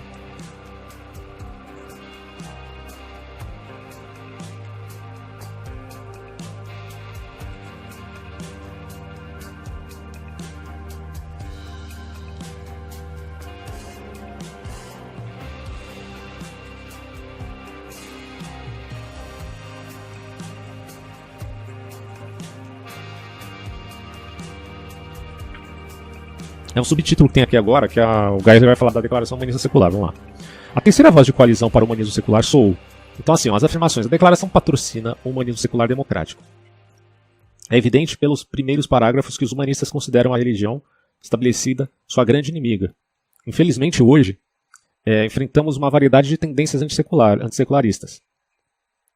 O ressurgimento da religião dogmática e autoritária, o cristianismo fundamentalista, literal e doutrinante. Além disso, o documento reclama do clericalismo muçulmano, rapidamente crescente e intransigente no Oriente Médio e na Ásia. A reafirmação da autoridade ortodoxa da hierarquia papal, do catolicismo romano, o judaísmo religioso, o nacionalista e a volta a religiões obscurantistas na Ásia. A plataforma desse humanista é livre investigação. Então, o primeiro princípio do humanismo secular democrático é o seu compromisso com a livre investigação. Opomos-nos, dizem eles, a qualquer tirania sobre a mente do homem. Qualquer esforço por parte de instituições eclesiásticas, políticas, ideológicas ou sociais de algemar o livre pensamento. Ah, beleza. O problema é que vocês já estão comprometidos com um pensamento cativo, em via de cativar outras pessoas. E é óbvio que há aqui um fundamentalismo. Agora, de sentido de defesa perene do secularismo. Eles vão falar também da separação entre igreja e Estado, por causa de seu compromisso com a liberdade. Os humanistas seculares acreditam no princípio da separação entre igreja e Estado. Na sua opinião, qualquer esforço para impor uma concepção exclusiva da verdade, piedade, virtude ou justiça sobre toda a sociedade é uma violação da investigação livre. O conceito de liberdade do humanismo secular inclui não só liberdade de consciência e crença em relação a poderes repressivos, aliás, né, de caráter eclesiástico, políticos e econômicos, como também liberdade política genuína, decisões democráticas baseadas na opinião da maioria e respeito pelos direitos das minorias e pelo regime da lei. Ética baseada na inteligência crítica. O humanista secular reconhece o papel central da moralidade na vida humana. A conduta ética deve ser julgada pela razão crítica. O seu objetivo é desenvolver indivíduos autônomos e responsáveis capazes de fazer suas escolhas na vida baseados no entendimento do comportamento humano. Apesar de os humanistas seculares serem ostensivamente opostos à moralidade absolutista, afirmam que padrões objetivos surgem e valores e princípios éticos podem ser descobertos no decorrer da deliberação ética. Educação moral. Eles falam, cremos que o desenvolvimento moral deve ser cultivado nas crianças e jovens. Logo, é dever da educação pública lidar com esses valores. Tais valores incluem virtudes morais, inteligência, desenvolvimento do caráter. Então, quer dizer, a educação moral fica no âmbito estatal. Só que como esses caras não são nacionalistas, o âmbito da educação é de agências internacionais que influenciam determinados países. Então, há toda uma rede de promoção de uma certa educação moral que abrange, por exemplo, esses valores atuais que vemos atualmente no progressismo. Então tudo isso tem uma força que é avassaladora. A gente não tem ideia do poder que está por trás do propagandismo atual da defesa a determinados grupos. Tá? Como a gente viu aqui, a questão da liberdade sexual sendo pregada para crianças, tanto nas escolas, onde você tem aí, muitas vezes, até drag queens dando aulas para crianças e tal, que é um negócio que não faz sentido nenhum. Né? Mas esses caras acham que eles têm que influenciar as novas gerações para que elas estejam abertas a esse tipo de coisa. Isso entra em conflito, inclusive, com a neurociência que atesta que as crianças estão em estágio crítico e o cérebro está em desenvolvimento constante, havendo, portanto, um prejuízo aí se algum assédio ocorrer. Não necessariamente ocorreria, tá? Não estou dizendo que estão cometendo assédio, mas em alguns casos sim, casos pontuais. Ceticismo religioso. Como humanistas seculares, geralmente somos céticos, eles falam, nós somos céticos em relação a afirmações sobrenaturais, apesar de ser verdadeiro, que reconhecemos a importância da experiência religiosa que redireciona e dá significado à vida dos seres humanos. Negamos que tais experiências estejam relacionadas ao sobrenatural. Então os caras negam, mas admitem ao mesmo tempo. Acreditam que não há evidência suficiente para afirmar que existe algum propósito divino para o universo. Então negam a causa final teleológica. Negam a inteléquia. Homens e mulheres são livres e responsáveis pelo seu próprio destino. Admissão do indeterminismo. E não podem esperar salvação de um ser transcendente. Esse não pode aqui é meio forte, né? E a razão? Bom, eles falam, vemos com preocupação o ataque atual pelos não secularistas à razão e à ciência. Apesar de inclusive quando você fala de cristão secular, você está falando na verdade de religião secular e nesses termos. A razão, apesar dos humanistas seculares negarem que a razão e a ciência podem resolver todos os problemas humanos, afirmam que não conhecem um substituto melhor que a inteligência humana. Então, esses caras humanistas, já tendo a lição da embaraçosa presunção do iluminismo, eles até admitem, tá? Que a ciência não tem todas as respostas, mas não vem outro substituto melhor. Mas eu tenho um substituto aqui para a ciência. A inteligência é superior à ciência, né? Porque a ciência depende da inteligência e não o contrário. É uma questão que esses caras também não entenderam, né, mano? É tanta aporia que você vê aqui, que, pelo amor de Deus, velho. Por isso que eu falo, quando eu falo assim, crise da inteligência, estou falando, olha, a inteligência é mais importante do que a ciência, enquanto método, porque o método foi criado pela inteligência, não o contrário. Então, é claro que a inteligência é mais importante. E a inteligência se aloca à circunstância. Aí, o que adianta o método se você não tem uma inteligência que consegue alocar a realidade à circunstância, cara? Que necessita, inclusive, da intuição humana, sem contaminação ideológica. Bom, ciência e tecnologia agora. Eles falam assim, ó, cremos que o método científico, apesar de imperfeito, ainda é a maneira mais confiável de entender o mundo. Logo, procuramos as ciências naturais, biológicas, sociais e comportamentais para conhecimento do universo e do lugar do homem nele. Esse é o espírito do nosso tempo, tá? Para quem não entendeu ainda. Evolução. Esse articulamento é o ataque dos fundamentalistas religiosos à evolução. Apesar de negar que a evolução seja um princípio infalível, os humanistas seculares acreditam que ela é apoiada tão fortemente pelo peso da evidência que é difícil rejeitá-la. Consequentemente, deploramos os esforços dos fundamentalistas, especialmente nos Estados Unidos, de invadir as salas de aula exigindo que a teoria criacionista seja ensinada aos alunos e exigindo que ela seja incluída nos livros didáticos de biologia. A gente está entrando no âmbito aqui de uma guerra psicológica, primeiro cultural e depois psicológica. Os humanistas seculares consideram isso uma ameaça tanto à liberdade acadêmica como à integridade educacional. Então, é uma ameaça que você ensine a possibilidade de que exista um design inteligente. Isso é uma ameaça do quê, afinal de contas? Ela está ameaçando o quê? Né? Se não tem Deus, qual é o fundamento da preocupação que você tem em relação ao verdadeiro e ao falso? Eu não sei, cara. Esses caras, tudo bem, eles estão preocupados em organizar uma sociedade que esteja ancorada nos fatos da própria existência.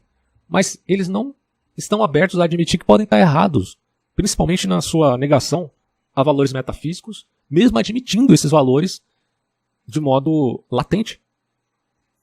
E aí entra o aspecto da educação que o Pascal Bernardin coloca no livro Maquiavel Pedagogo, porque é óbvio que a educação é o ponto assim, nevrálgico disso aqui. Educar as novas gerações é fundamental para criar essa ambientação da religião secular. Olha o que ele vai dizer. Ó. Na nossa opinião, a educação deve ser um método essencial de construir sociedades humanitárias, livres e democráticas. As metas de educação incluem a transmissão de conhecimento, treinamento ocupacional, instrução de cidadania e incentivo ao crescimento moral. Crescimento moral sem fundamento, meu Deus. Os humanistas seculares também imaginam a tarefa mais ampla de embarcar num programa de longo prazo de educação pública e esclarecimento com relação à relevância da perspectiva secular da condição humana. A declaração conclui com o apelo: o humanismo secular democrático é muito importante para que a civilização humana o abandone.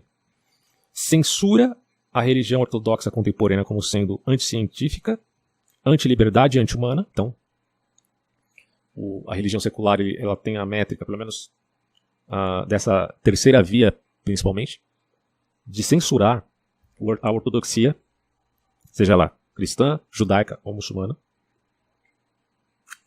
mostrando que o humanismo secular deposita confiança na inteligência humana e não na orientação divina.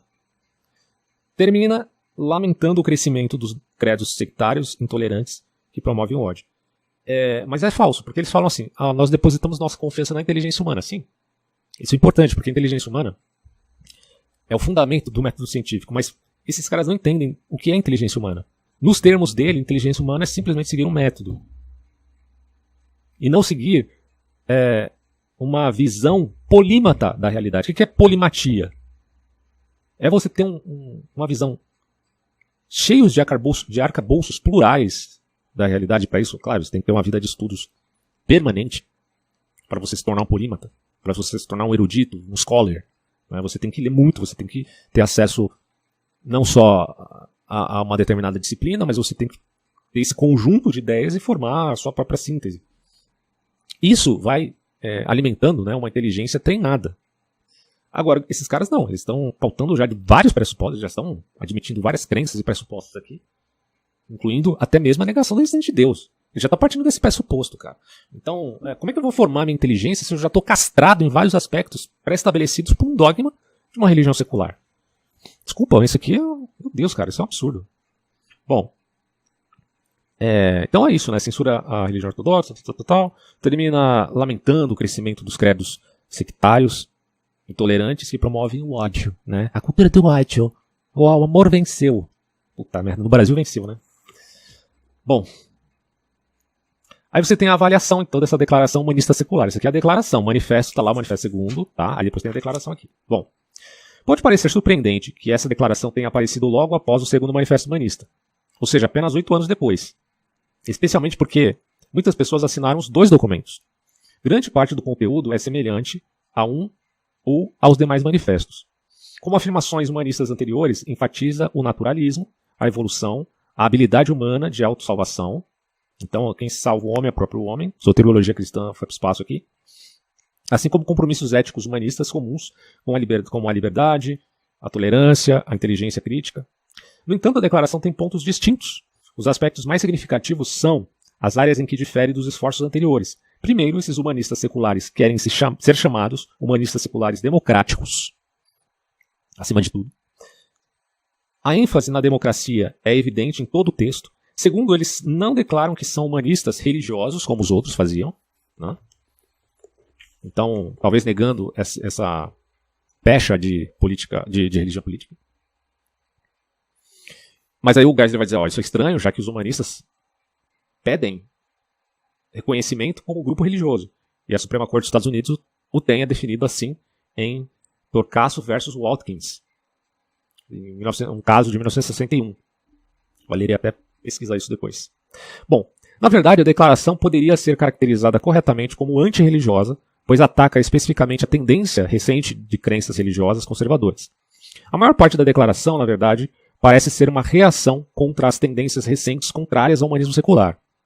Finalmente, é impossível deixar de notar uma incoerência estranha no fato de que a declaração afirma liberdade acadêmica, mas insiste em que o criacionismo científico seja excluído das aulas de ciência, ou seja, aquela questão do design inteligente. Elementos comuns do humanismo secular.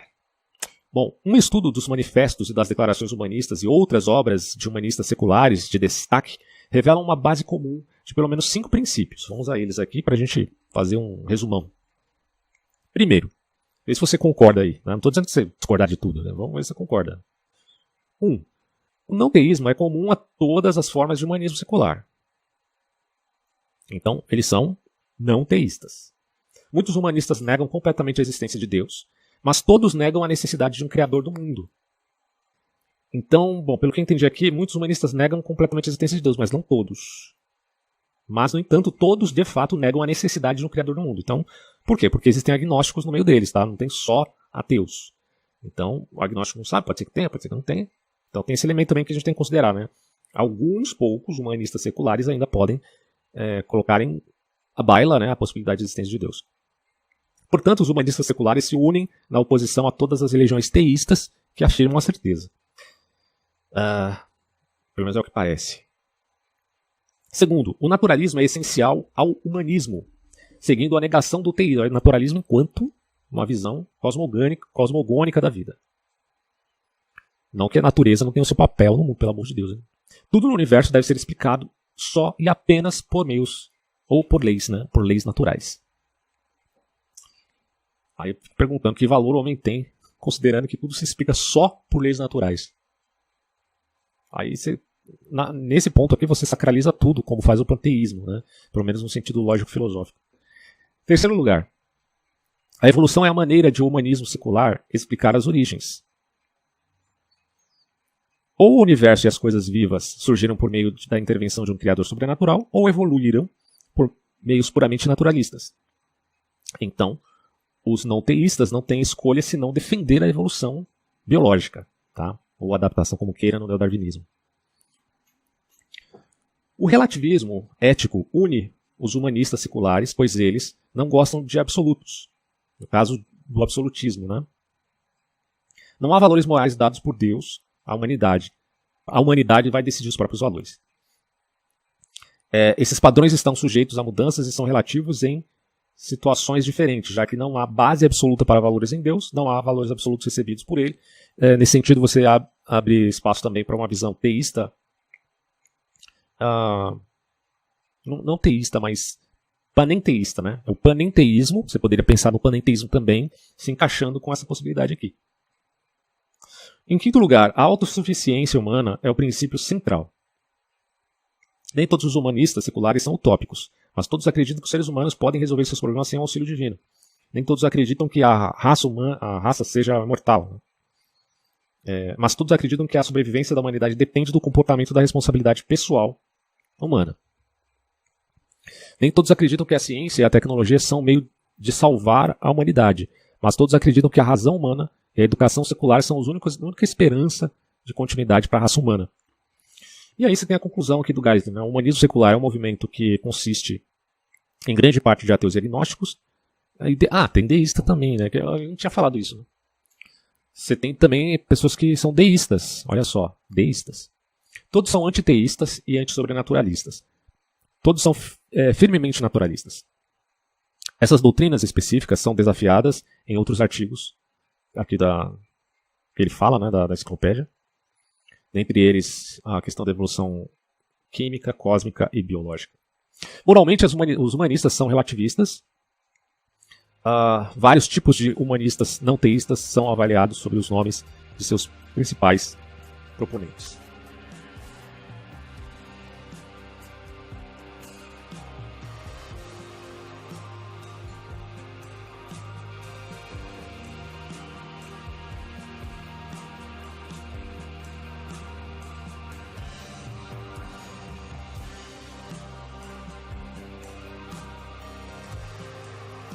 E para fechar, a gente vai ler sobre Aldous Huxley, tá?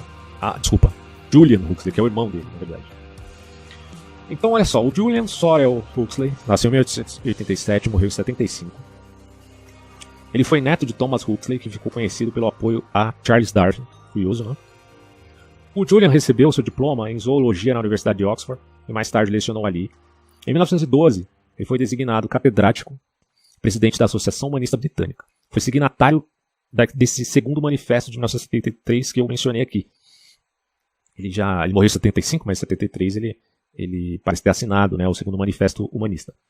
Seus livros incluem Princípios de Embriologia Experimental, Evolução à Síntese Moderna, Religião sem Revelação, enfim. Julian é reconhecido por ser humanista evolutivo, baseando-se na biologia evolutiva de Darwin, na filosofia evolutiva de Herbert Spencer, que para mim é um problema, né? Porque o Spencer que fala de evolucionismo social, que abriu espaço até para eugenia. Complicado, hein? E na ética evolutiva de seu avô, o Thomas Huxley. Julian desenvolveu um sistema completo de crenças que denominou humanismo evolutivo. E ele expressou posições sobre uma variedade de assuntos, incluindo Deus, origens humanas, religião, valores, ciência, arte e suas esperanças, quanto, né, as possibilidades futuras da raça humana.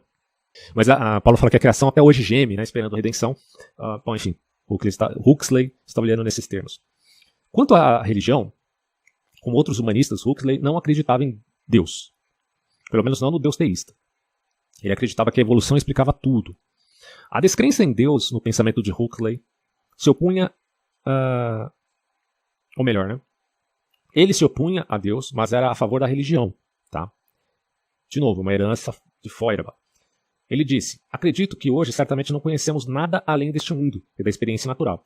Isto é, um Deus pessoal, seja ele Jeová, lá ou Apolo, ou Amenha, ou sem nome, mas apenas Deus, eu nada conheço a respeito dele. E não queria conhecer. Não sou apenas agnóstico sobre o assunto. Não creio num Deus pessoal em qualquer sentido em que essa frase seja normalmente usada. São as palavras aqui do ressentido Julian Huxley, que acredita, ou na verdade ele contempla a ideia de uma maneira a apreensão da teodiceia de que toda a criação geme. E aí ele pensa, bom, eu não quero conhecer o Deus pessoal, blá blá blá. A crença em Deus, segundo Huxley, era puramente psicológica. Deus Pai era uma personificação da natureza, o Espírito Santo representava os ideais, o Filho personificava a natureza humana ideal. Então, os deuses são criações do homem, aquele blá blá blá de sempre, né? Personalizadas, as forças do destino, com sua unidade projetada neles pelo pensamento e imaginação humanos. Huxley acreditava que o entendimento científico moderno tornava o conceito de Deus obsoleto. Deus não pode mais ser, dizia ele, considerado o controlador do universo sob forma alguma, exceto num sentido hipotético. A hipótese de um Deus não tem mais valor pragmático.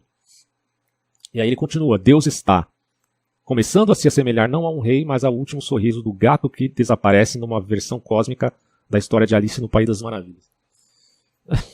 E aí ele fala assim. Aí continua o texto aqui. Na verdade, Huxley acreditava que logo será impossível um homem ou mulher inteligentes e educados acreditarem num Deus pessoal, como agora é impossível acreditar que a Terra é plana. É engraçado que a ironia do destino é a seguinte. Só desligar o computador aqui. Que a ironia do destino é a seguinte, que hoje o pessoal voltou a acreditar em Terra plana, né? Quem dirá um Deus pessoal? Mas, claro que a comparação dele é completamente descabida. Não tem como comparar um Deus pessoal com ideia de Terra plana. Bom, ele esperava ansiosamente que outros se juntassem a ele na sua crença. Então a arrogância insuportável dos que afirmam ser os únicos a possuir a verdade religiosa, felizmente, desapareceria, diz ele. E assim também a intolerância, as guerras religiosas, a perseguição religiosa, os horrores da Inquisição, as tentativas de reprimir o conhecimento e o aprendizado, produzindo rápida mudança social e moral. Mas que babaca, né, mano? Porque quando você olha para o século XX, ele viveu até o 1975. Já dava para saber que esse mundo secular gerou mais mortes do que todos os séculos anteriores em toda a história. Por conta de governos totalmente descompromissados com Deus. Seja ele o nazismo, o fascismo, principalmente o comunismo, que se dizia ateu em todos os sentidos. Então, desculpa, do que você está falando, Aldous Huxley? Você está falando da Inquisição como, de fato, foi um mal, eu concordo com isso, mas em termos numéricos sequer pode ser comparado a qualquer coisa que tenha existido no século XX. Principalmente na Primeira e Segunda Guerra Mundial. Eu não sei do que ele está falando aqui, cara. Aí, continuando, né? A crença do Huxley na religião. Apesar de sua forte descrença, Huxley considerava-se profundamente religioso. Aí ele fala assim: creio, disse Huxley, que é necessário acreditar em alguma coisa. O ceticismo completo não funciona. No final, descobriu que crer no método científico supria, né, parte de sua necessidade religiosa. Então, tornou a ciência, o cientista, o novo sacerdote. Quando Huxley aplicou o método científico às experiências religiosas, inclusive a sua, concluiu que a religião surgiu de um sentimento do sagrado. Huxley considerava a capacidade para esse sentimento fundamental para a humanidade algo inerente à construção da mente humana normal e obtido por meio dela. Ele falou honestamente e vividamente sobre suas experiências religiosas. Aí tem uma aqui, né, que ele vai citar, que é assim, ó, o Huxley falando. Eu lembro-me vividamente de outro incidente no mesmo ano. O silêncio imposto e a escuridão, combinados à beleza daquela hora, nos impeliam à meditação desordenada. De repente, sem motivo específico, sem ligação aparente com outros pensamentos, um problema e sua solução passaram pela minha mente. Eu havia entendido como duas opiniões ou procedimentos podem ser ambos sinceramente considerados bons e também realmente ser bons.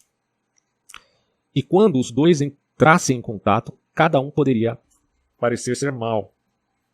Isso pode acontecer quando ambos apontam para a mesma direção, mas um está se deslocando de tal modo mais devagar que se torna um peso para o outro. Ideias e fatos, exemplos específicos e seu significado geral, a tragédia do conflito amargo entre duas realidades superiores, duas honestidades sólidas, se debateram na minha mente naquele momento de introspecção. E eu dera um novo passo em direção àquela base pacífica para a ação que é expressa pelo provérbio francês. Não vou arriscar não, mas ele fala, mas o significado é compreender tudo e perdoar tudo. Tá, ele compreendeu tudo. Né? Bom, também havia aquela quantidade, ou melhor, aquela qualidade definida de ser lançado à consciência, implicada no termo revelação, que já foi descrito para descoberta puramente intelectual por muitos matemáticos e homens da ciência, especialmente Poincaré, nos ensaios sobre o método científico. Foi um exagero da sensação que vem quando alguém percebe repentinamente um ponto que havia escapado à compreensão, mas sem nenhuma sensação de esforço. A mesma sensação geral na esfera do sentimento. se pode ter quando se é repentinamente transportado de uma satisfação completa por alguma visão súbita de morros distantes depois da planície, ou por uma qualidade súbita de luz. A luz que nunca existiu no mar ou na terra, e no entanto está ali subitamente transformado, ou transformando uma paisagem familiar, ou por um poema e retrato, ou um rosto. Mas antes eu só tivera uma sensação completa de recebimento externo, numa experiência, a única ocasião em que tive uma visão de um tipo não alucinatório, mas incrivelmente real. Essas do tipo religioso abundam nos registros dos místicos, tal como Santa Teresa d'Ávila. Essa experiência religiosa tão vívida deixaram Huxley com crenças passionais no valor supremo de certas ideias e atividades. E ele disse, né, as quais na linguagem teológica não são chamadas fé. E na verdade ele até confessou, né, a vida teria sido intolerável sem esses relances do estado alternativo, momentos ocasionais de grande felicidade e renovação espiritual, geralmente vindos por meio da poesia, por meio de uma bela paisagem ou por intermédio de pessoas.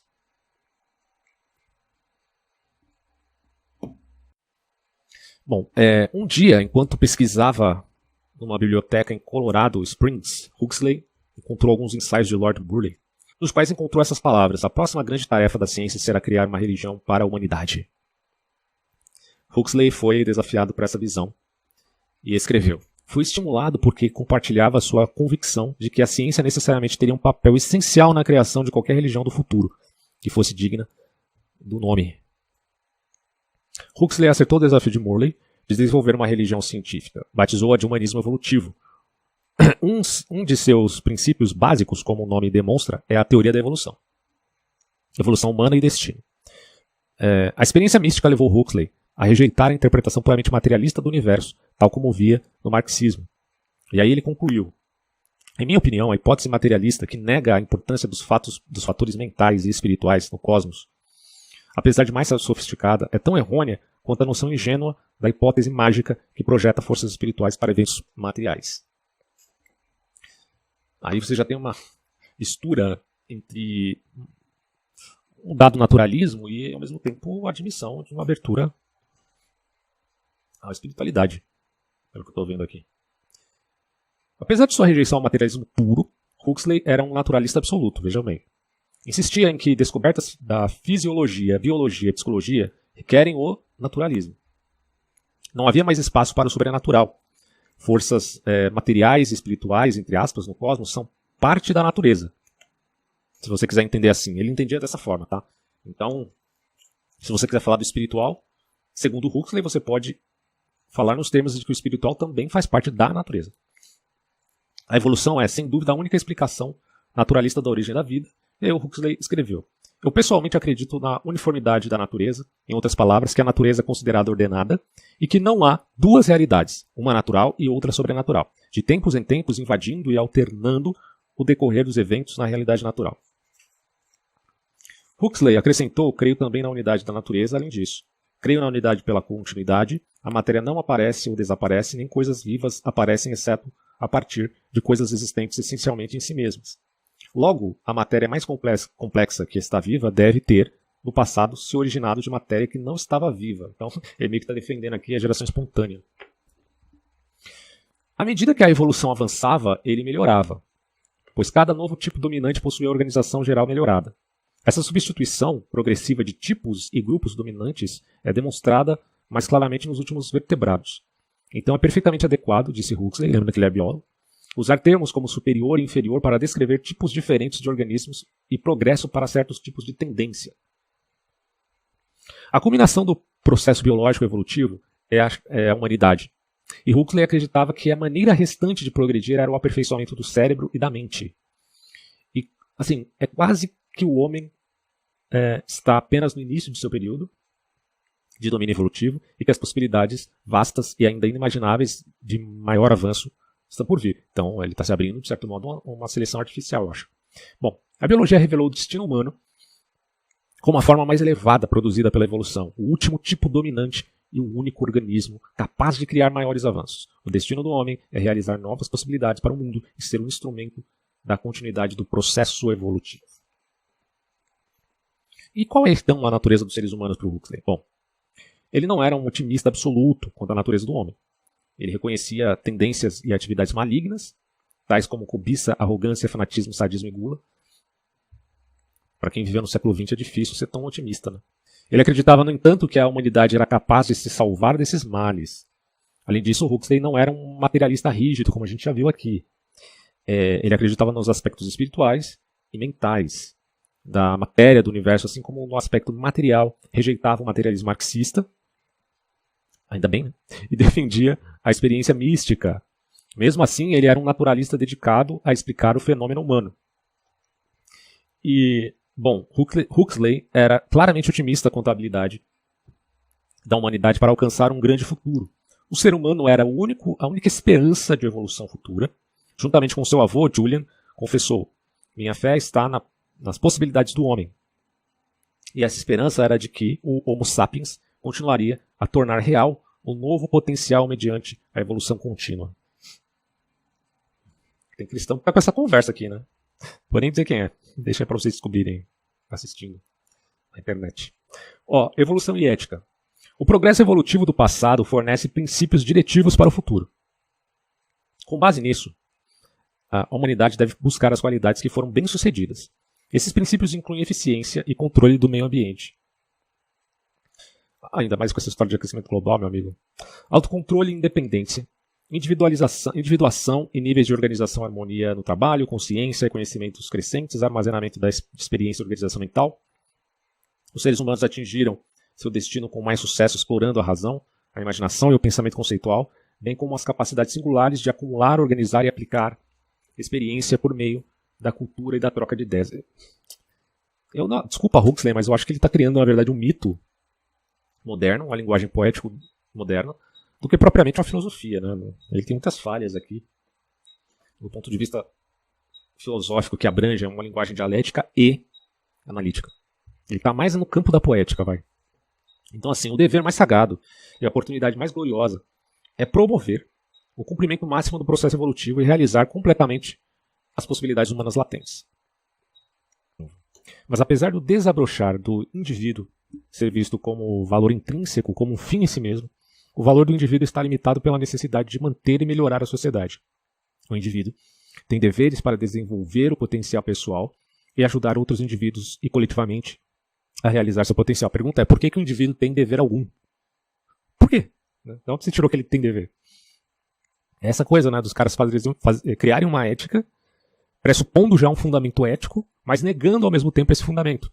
E dizendo que agora nós temos o dever. Dever do quê? Se você mesmo está dizendo que não tem fundamento ético. Bom, aí o Huxley vai dizer assim, né? O postulado básico do humanismo evolutivo é que forças mentais e espirituais realmente têm efeito operativo e realmente são de importância decisiva na tarefa altamente prática de alcançar o destino humano. E elas não são sobrenaturais, não estão fora do homem, mas dentro dele. Cabe considerar que, no caso do Julian Huxley, ele ainda admite uma espiritualidade imanentizada na matéria. Sabe-se lá como ele explica isso, mas a gente está vendo aqui. E a partir disso ele pode querer achar algum fundamento aí, né? Mas isso é ele, porque os outros realmente não têm fundamento nenhum. Essas forças, dirá o Geisler, não operam apenas dentro do indivíduo, mas também pelo processo social. Já que o ser humano é o único que tem controle consciente dessas forças, as pessoas são individualmente responsáveis por realizar mais progresso na vida. Isso se aplica, disse Huxley, tanto ao instinto de reprodução quanto à ganância ou à sede de poder, tanto à arrogância e ao fanatismo, seja nacional, seja religioso, quanto ao sadismo indisfarçado ou auto-indulgência. Poderia pensar aqui também no internacionalismo, porque é só o nacionalismo, né? Ué, você não pode pensar no internacionalismo déspota? Qualquer dificuldade imaginativa aí. No humanismo evolutivo, não que eu esteja defendendo o nacionalismo, bicho, eu só estou jogando aqui que o problema é a corrupção humana. Tá? Só porque vamos supor que haja um internacionalismo global, né? No sentido de governo de inúmeros países, imagino, mas centralizado num poder específico, mundial. O que eu devo achar que não possa haver corrupção ali? Eles vão virar anjo depois disso, por acaso? Acho muito difícil isso acontecer, lógico, né? Porque a gente tem mais países autocráticos no mundo do que democráticos, então pensar que no mundo vai haver uma comunidade global e um reino do mundo Isso aí, realmente, se vai existir, está muito longe, né? Mas a tentativa, ao que parece, no Ocidente, como a gente está vendo aqui no Manifesto Humanista, existe. E no humanismo evolutivo, portanto, o dever geral do indivíduo é realizar o potencial pessoal. O tipo certo de desenvolvimento individual abre caminho permanentemente para o crescimento. 3 áreas de desenvolvimento pessoal são possíveis: especialização, desenvolvimento de habilidades pessoais e todas as áreas da vida e desenvolvimento de harmonia e paz interior. Ele virou uma espécie de coach humanista. Na verdade, o humanismo evolutivo tem duplo objetivo: satisfação pessoal imediata e progresso cósmico em longo prazo. E segundo valor, Huxley denomina o evangelho do humanismo evolutivo. Ou seja, as boas novas do evangelho, segundo o humanismo, é que a sua vida termina depois de uns 70, 80 anos. Basicamente é isso, né? Esse é o evangelho dos caras. Bom, e dá isso o valor transcendental. No caso do Huxley, se ele admite ainda alguma espiritualidade ainda imanentizada, não sei se ele pensaria na possibilidade de uma alma. Ao que parece aqui, a maioria deles não, né? Como a gente já viu aqui, a maioria deles nega a imortalidade da alma. Bom, a ciência e o futuro agora. Apesar de Huxley não acreditar na imortalidade individual, aqui já está explicando, né? Ele não acredita na imortalidade individual, acreditava que a humanidade continuaria. Acreditava que a ciência era o melhor órgão para atingir esse alvo. Não a ciência sem a religião, mas uma religião científica. Então é aquilo, né? Ele está falando de uma religião científica, ou seja, de uma transcendentalidade da religião e uma imanentização, ou melhor, uma transcendentalidade da ciência e uma imanentização da religião. Resta saber qual que vem primeiro. É óbvio que o que vem primeiro é a imanentização da religião, não a transcendentalidade da ciência. Olha o que ele fala. O homem do século XX, sem dúvida, precisa de um novo órgão para lidar com o destino.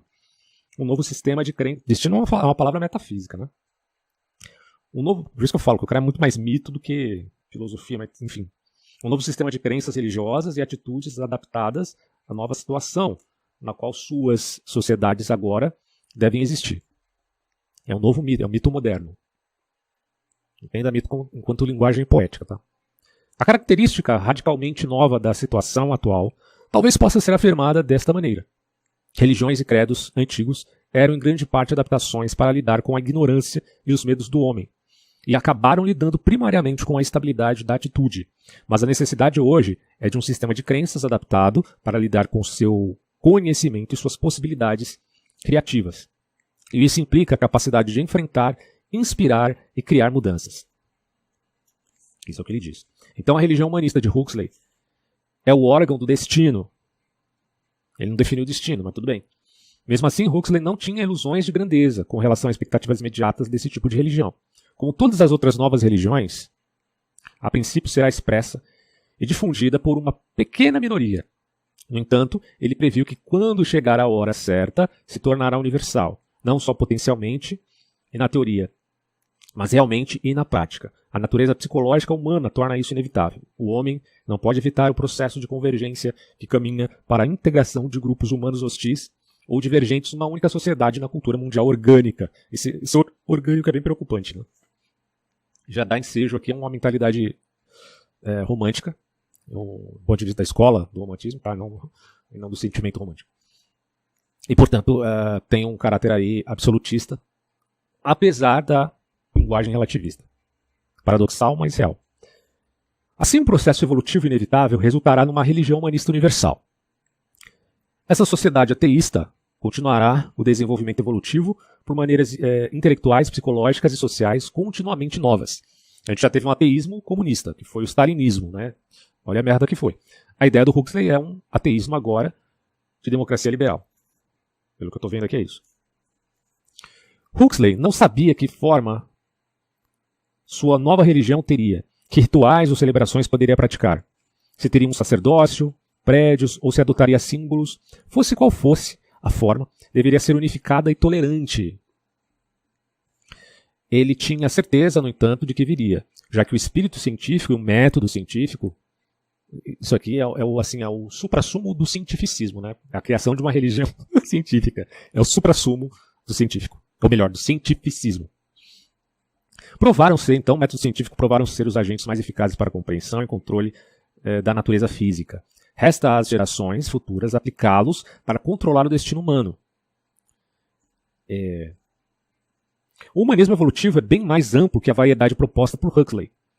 Estou falando Huxley, é Huxley, né? Pronúncia. Praticamente todos os humanistas acreditam em alguma forma de evolução. Discordam sobre qual mecanismo o desencadeou. Nem todos concordam com Huxley, que a seleção natural, sobrevivência do mais forte, é o meio pelo qual a evolução acontece.